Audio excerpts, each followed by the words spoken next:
Hi, I'm Susanna Bowling, and this is live from the Hotel Edison Times Square Chronicles Presents. Right now, from September 22nd to the 27th, the UN goes into its 80th year. And this year, it's a really big deal. Climate change, peace, equality, they are all on the table this year. I would say that this is the most important session that has ever happened. And I am so blessed today to have as my guest the Ambassador Hugues Sanon, who is on the Council for Justice, Equality, and Peace, and Prince Mario Max Schaumburg Lippe. They're going to help change the world, and we're going to learn about how and what and the things that need to be accomplished. Join us on this journey. So let's get on this journey of peace. We'd like to talk to Ambassador Hugues to find out what his agenda is for the UN. How do we establish world peace? Very difficult for everyone to come to the table of peace. For over 20 years, I've traveled to so many countries in the world. Many places are very, very complicated, like Central America, Guatemala, Nicaragua, Honduras, Panama, El Salvador, Mexico, Dominican Republic, Haiti. This is where I'm originally from. So I've traveled to this country, met with Minister of Foreign Affairs, police chief, those leaders, to say, you guys share the same land, same culture, same language. Why can't you come together to develop your country? As you know, I used to be the resident singer with Gemma Boulos at the United Nations. And when they had the problem with France, and even French fries were banned, that's when I stopped singing there. But one of the things that I noticed from singing was that even the slightest intonation, misperceived look, even among the diplomats, was this big deal. And I'm like, this is like kids in a sandbox. So how do we break past that barrier of preconceived ideas to have peace? Prince Mario Max, what is your answer to this question? I have a solution. Oh, good. I have a solution. So, coming from the European Union, it is a union, and in Europe it's very interesting. We have these many different countries.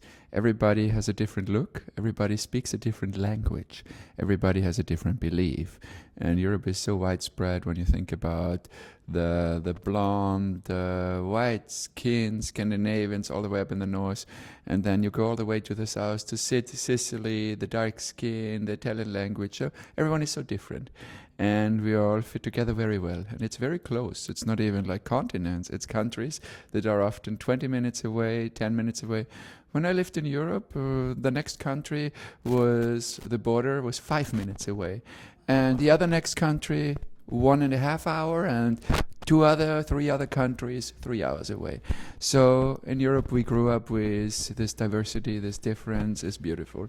We grew up with loving this diversity, loving all these different tastes and flavors and beliefs and ideas and languages.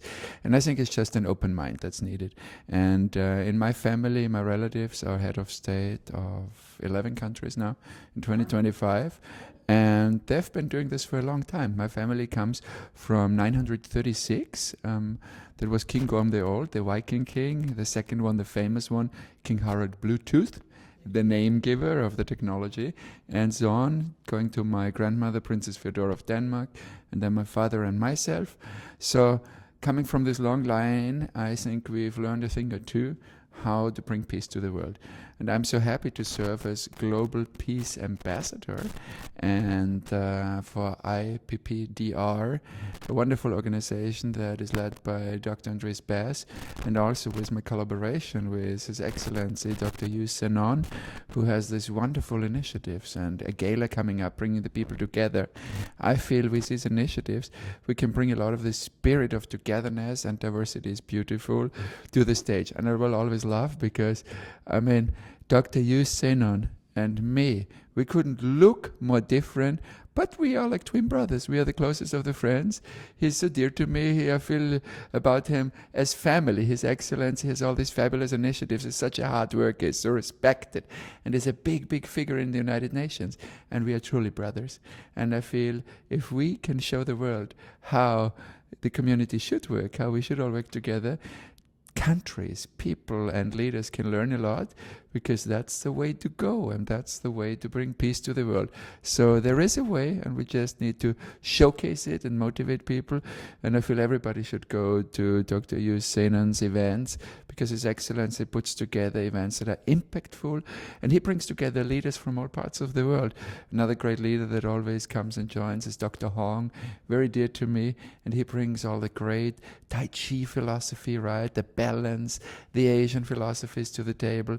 And I always love to meet the leaders of the African nations, because there is so much culture, so much love. And then Haiti, I've been to Haiti, and the people from Haiti that are here are such a strong community and so caring for each other. So if we put this all together and mix it up, we're going to have peace, and we're going to have a beautiful, prosperous future. We're going to have a souffle. Yes. Tell us a little bit about what your gala is, and it's coming up, and how can people support that? The National Day of Peace, which is September 21st. Every September 21st is the International Day of Peace, and we have 193 countries, 193 leaders come to the UN. So to me, it's not only about speech, about the talking, but it's about really we talk from the heart. You know. So since I have many different honorable friends like His Highness Prince Mario Max, who've been very generous to me and to my family. He just mentioned we need to accept different culture. I'm from Haiti. He's from a warrior community. I'm from a very poor country. You know, it was very hard to eat, struggle to go to school. And I was born and raised in a country where I had to witness violation to human rights, child trafficking, drugs, and very different violation to human rights.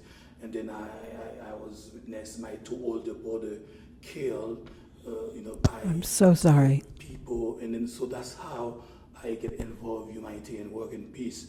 Instead for me to seek revenge, so I use what happened to help people. So I help send, 1,000 kids to school, paying. We all come together so we can be impactful. So in turn, people can see, oh, Bugs Mario is from Europe, he's from Japan, he's from Denmark, Ambassador Sanon from Haiti, Dr. Hong is from Canada, he's from the Tajman, from some people from China. I have another friend, he's from Asia, from different countries. I bring all these leaders. So I'm just the man, the idea, but I'm not the one who specifically organized the event. It's Bugs Mario, it's different group. So I'm here to encourage this movement to happen so we can bring peace to cultural diversity. So there will be fashion show, there will be music, there will be people that are going to talk about violation to human rights, how to bring peace to the world. Well, I don't think people really realize that the biggest commodity in the world is not money. It's children and it's people. And it's such a horrific thing that's happening and going on, and yet we do not talk about it. I mean, as far as I'm concerned, this should be on everybody's mind, on everybody's conscious. I've worked for a long time with John Walsh and other people to stop trafficking of children and to stop child abuse.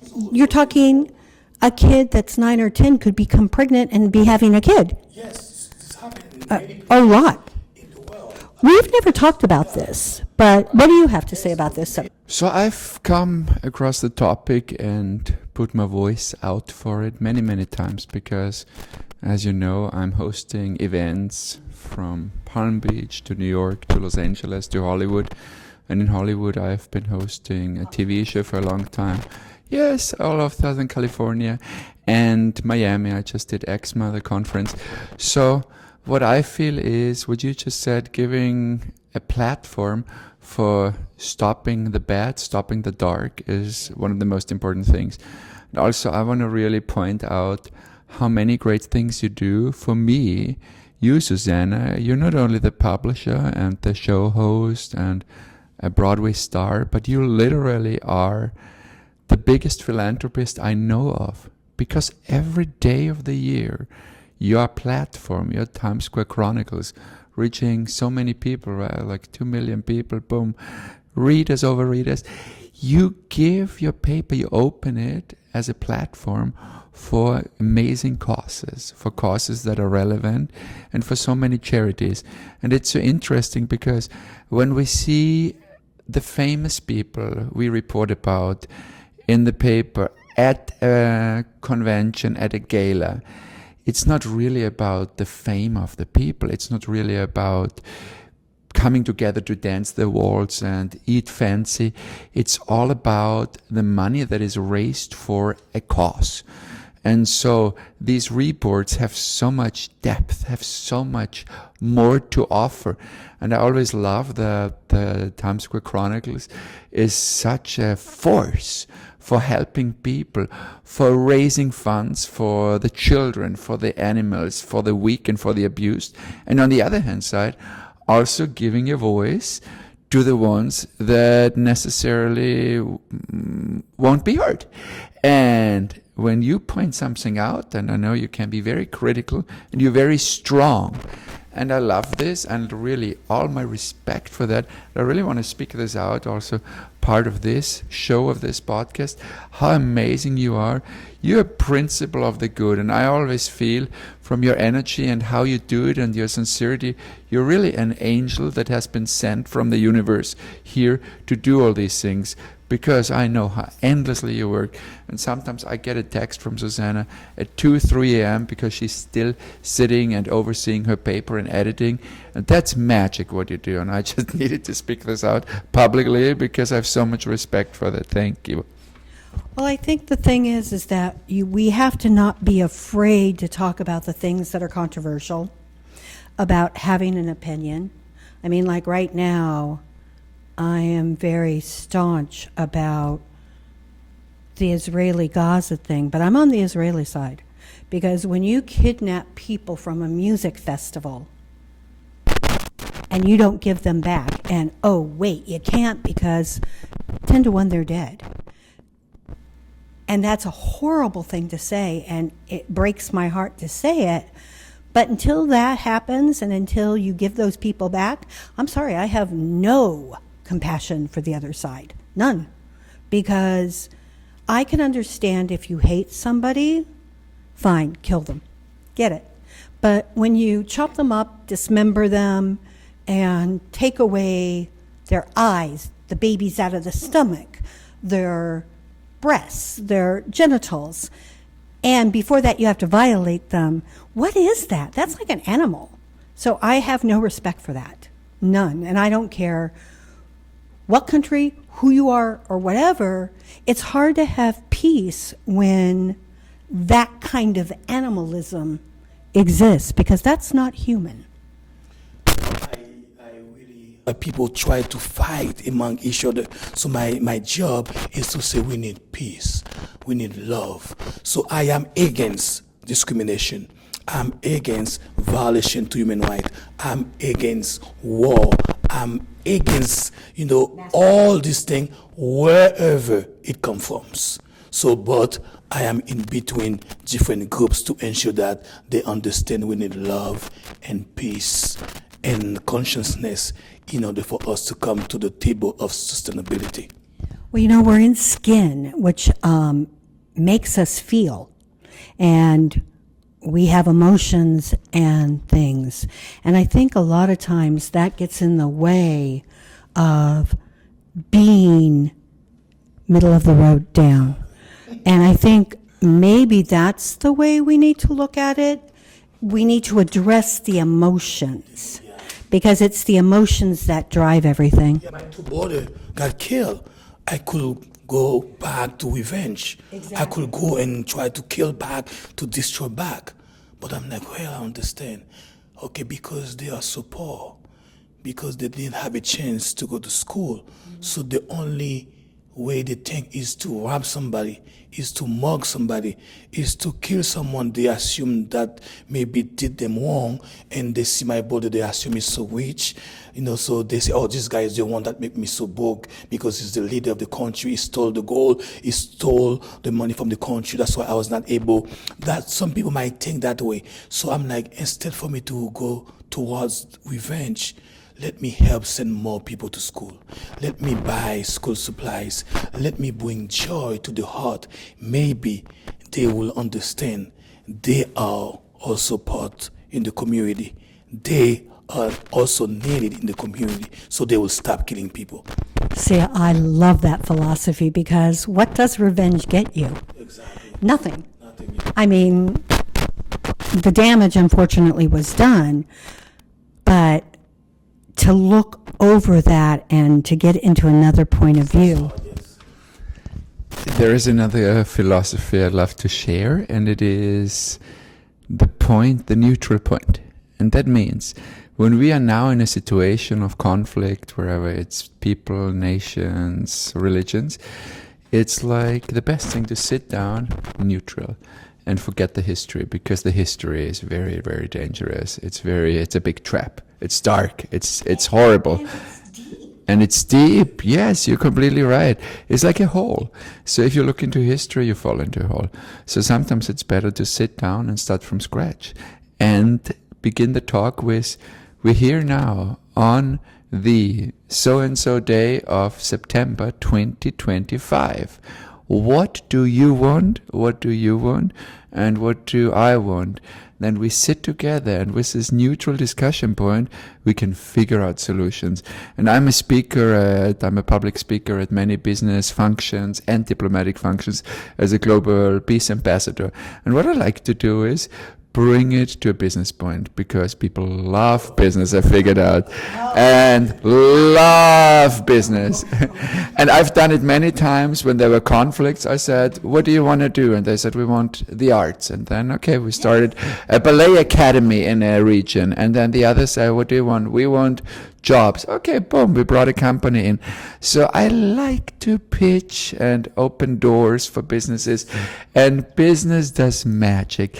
You have no idea how much peace business can create, and the wonderful green dollar bills. When the dollar bills come in, the peace negotiations are so much more pleasant for politicians and for people. It's very interesting. Well, we learned that whenever this airs, a couple of weeks ago at the Global Passion Project. Yeah, we just came from the Global Passion Project. It's a wonderful initiative by Andrea Bartson and Matthew Rockefeller. And we were there together. I was a speaker, and Susanna covered it wonderfully and was honored as a participant, a VIP participant at this wonderful function.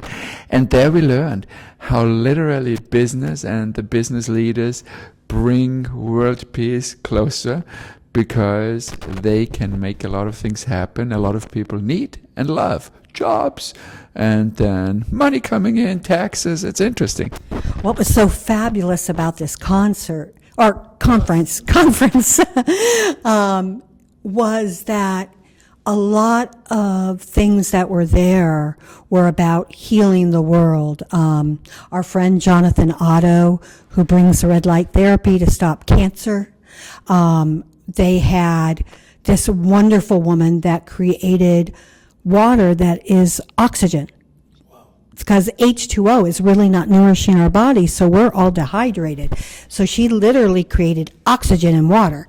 Another guy created a salve that you put on wounds that heals them 10 to 15 times greater.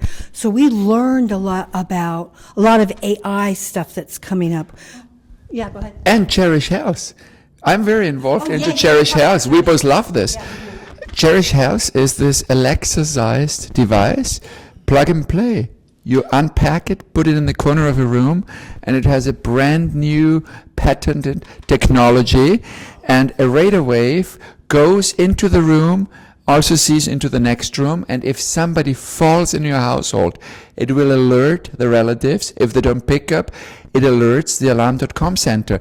No privacy violation, because Cherry's Health doesn't use a camera. Heart rate and breathing. So it's a fabulous thing.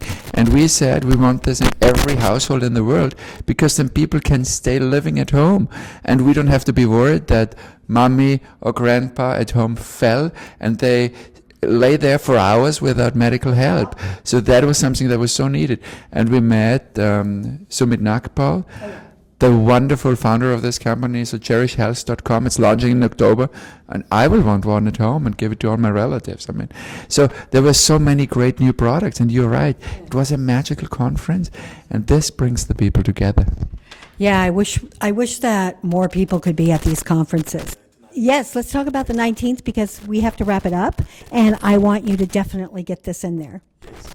So the September 19, like I was mentioned, is an international peace gala during the UNGA and International Day of Peace, and we gathered, our leaders from different sectors to come around together to the table of peace. So there will be different subjects, different culture, different type of food, different type of music, fashion show, and different things. And they are very powerful leaders that will come from a different place. Originally, because I'm a humanitarian, so we always want to do something, after we do those events.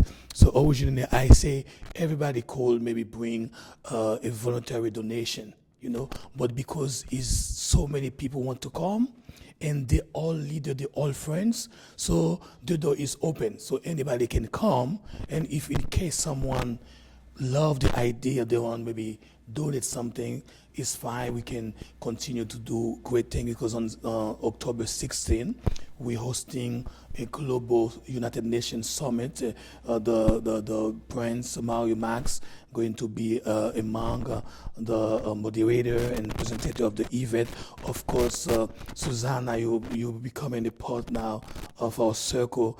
Definitely, you'll be one that will speak at the United Nations Global Summit. So we need also funds in order for us to secure those venues, because those events are very costly, So I do all I can do to ensure that 100 or 200 or 150 VIP guests that come, they be comfortable and sing, dance, and eat all together. And if in case some leader want to contribute somehow, so we can continue to host those international summit to empower the world, so it will be welcome. So it's on September 19. It's going to happen in Leona, New Jersey. Maybe we'll put the information. You can always reach out to Susanna. She will give you more detail, or I don't know if I can give my information. So you can call me directly from my cell phone, because I'm a public person, so there's nothing to hide. Anybody can call me, and then if it's serious, I will give you time sometimes to talk to you, to listen to you, because we need to listen to each other. So my number is 862-438-6690. 862-438-6690 is a US number. So if you are a great leader, you need your voice to be heard. You have a message for the world. You can reach out to Susanna, to the Prince, and myself, and then we will lead you on how to get involved to participate at the International Peace Gala. And if you want to make a donation, you can do the same thing. You can Zelle me. In that number, the fund will come straight to my account, and we are trustful leader, because we give to the world, so we will accordingly do what's supposed to be done in order for us to continue to empower. So call me, reach out to Susanna, to the Prince, and to our team to be part at this amazing event. And if you cannot come, you want to make a donation, you can reach out and Zelle or call, and then we will direct you how to do that. And in turn, God will be happy with you. Thank you, Susanna. And Prince Max, do you have something to say before we leave? Yes, please, because we at the Times Square Chronicles are very much involved into fashion, and I just came from hosting a fashion event outside in the Hamptons, and we just were participating in a wonderful, wonderful fashion show, which was the Moda Fashion Week, and I'm hosting a few more, so I want to do a big shout out if you want to meet us from the Times Square Chronicles and see some great fashion. The next one's coming up is EPN Fashion Week. I'm the host at EPN. That's gonna be coming up in a few days. After EPN, oh, I'm gonna have to open my phone because there is a lot of activity that I want to make sure all the audience knows exactly where to go and where to join. And it's gonna be EPN Fashion Week, which is the first one to join. That's gonna be on the 9th, and then we're gonna have on the 11th the International Heritage Fashion Week with Prashant Goyal. We're all waiting for that. And another one great show is coming up with Diana Maraj. I'm also hosting that. So EPN is actually on the 13th. Please, 13th, 8 to 10:30 p.m. at the beautiful ballroom here in Manhattan. And 9/11, we have International Heritage. Yeah. And then the last one, Diana Maraj. So we have a lot of interesting fashion coming up. You're reading about all those, of course, exclusively behind the scene, behind the stage. Stories you won't find anywhere else, only on the Times Square Chronicles. And please follow us with all our social media or Prince Mario Max. Thank you. So as you can see, people that are changing the world, they're accessible. Hey, we even gave you their phone numbers. But everyone can help change the world and bring peace. I am so grateful to my guests, Ambassador Sanon. Did I say this? Sanon. I am the world's worst at names. And Prince Mario Max Schaumburg Lippe. I am very, very grateful to Magda Katz for always videoing us and making us look good. To Romel Gopez and the Hotel Edison for giving us a place to speak and be safe and to bring our message to you. I'm Susanna Bowling, and this is Live from the Hotel Edison, Times Square Chronicles presents.